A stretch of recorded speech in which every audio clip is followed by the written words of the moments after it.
In all of this, you're talking about the leadership now, maybe from top to bottom. But again, I remember last year when the DFID visited the Senate President and they talked about deepening democracy in Nigeria. One key thing that came out then was also that of civic education. The citizens can only participate through civic education. Can we then say, if the leadership is getting it right, and Tairu Jaga has shown an example to the extent that you say the national commissioners and the RECs are also following suit, what can they do without the citizens participating from the point of knowledge? If they don't know, can they as well keen into all of this? Well, it will take a while. We will need to be educating. I'm told, I'm not a journalist, but I'm told that if information is to be passed across to an individual, that if it is mentioned once or twice or thrice, that you take about 6 times before the individual can really grab what is being said. In the same way, we don't just announce it once. There will be education, jingles, information around, go around the community. I recall in 1979 or thereabout, when the, I think it was Chief Roti Williams, who was the chairman of the body that formed the constitution then, they came down to our communities, distributed leaflets of how things should be done. I think these things also we should embark on them. And then on the net now, we are getting wiser across the world. This information should be disseminated. When Nigerians are informed, when they are told, Nigerians are people that they easily believe you when you act well. They will trust you. They will lean on you. And so the government should do more.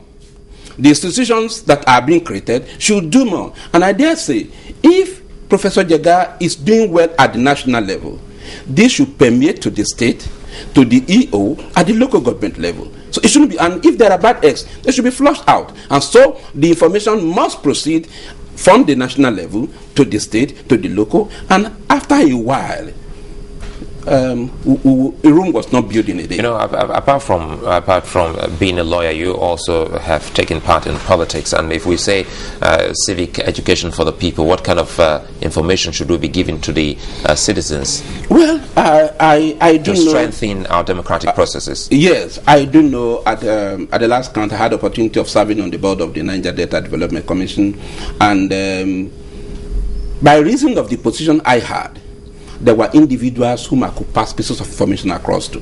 There are individuals whom I could educate. I'll go to my community, for example, and say, in this particular area, these are the areas government is doing well. Please, let's give them the support. And being their son, they want to believe what I say, and they want to trust me because I have been involved. And also because I've also shown some measure of credibility for the things which I did within the 20 months in which I was there. So those who are in leadership position are the ones, seminars could be organized.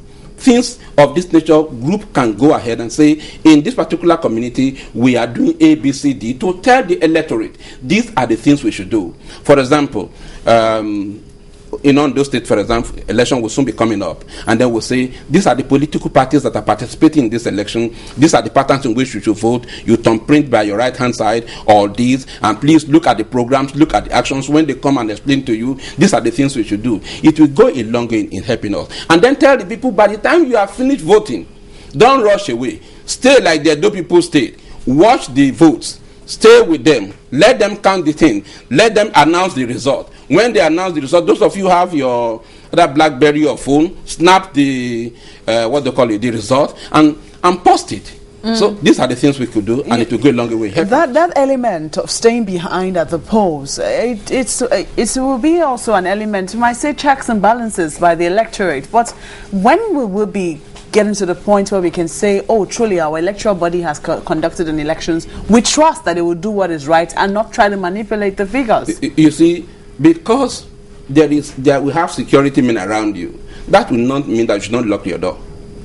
You should also be security conscious. The fact that, okay, yes, human beings are prone to committing evil. The tendency is in us. Can you imagine the Garden of Eden?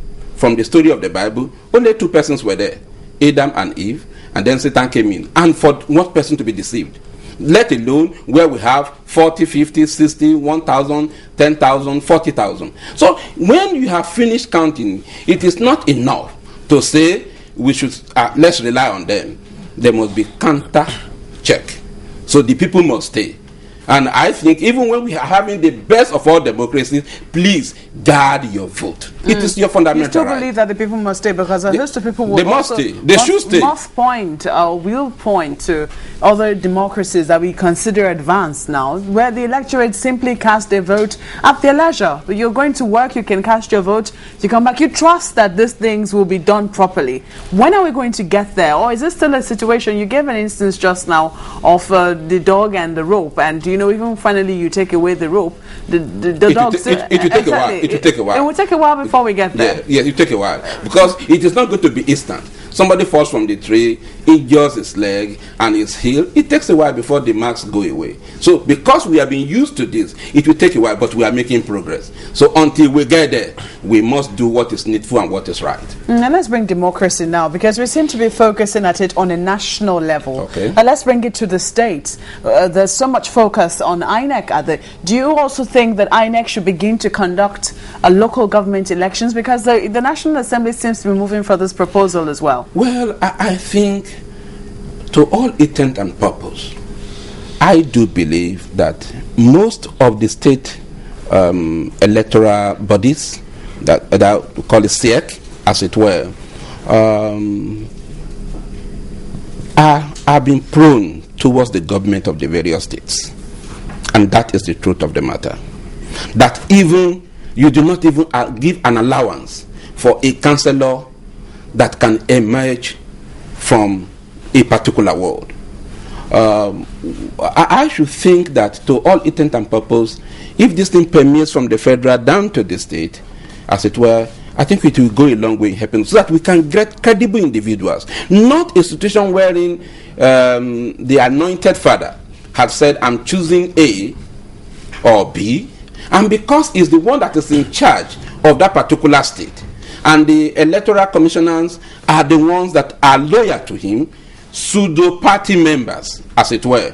They may not be seen, but they are pseudo-party members. Definitely they will do the biddings of the party that is at that particular state level. And you can fault me on this to see how many states wherein elections have been conducted in which the opposition in the state have ever had even one.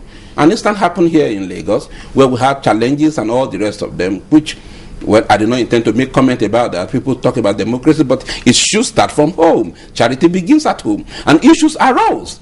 Therefore, if it comes from this federal level, as it were, and it is the INEC at the state, or the NEC at the state that handles the particular matter, I think there will be a measure of fairness. There will be a measure of people believing it. But as it stands today, no governor wants to lose any of the local government, and he will do whatever is possible to be able to secure that.